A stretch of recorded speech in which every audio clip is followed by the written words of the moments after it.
Today we'll talk about how can you deposit on your Olymptrade app. We're going to figure out the solution on how you can do that on your app. So you just follow these ways, then it's going to work with you.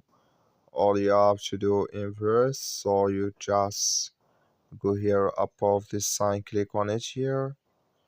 So then it's going to show for you a list like this here. Then you click here on deposit, you just click on it and just click here on deposit here. So then it's going to take you to this list here. Just switch into open video.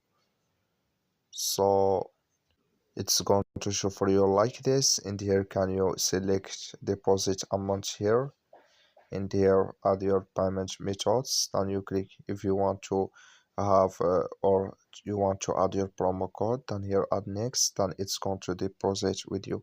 That's all. Thank you for watching. Don't forget to support us by liking, subscribe.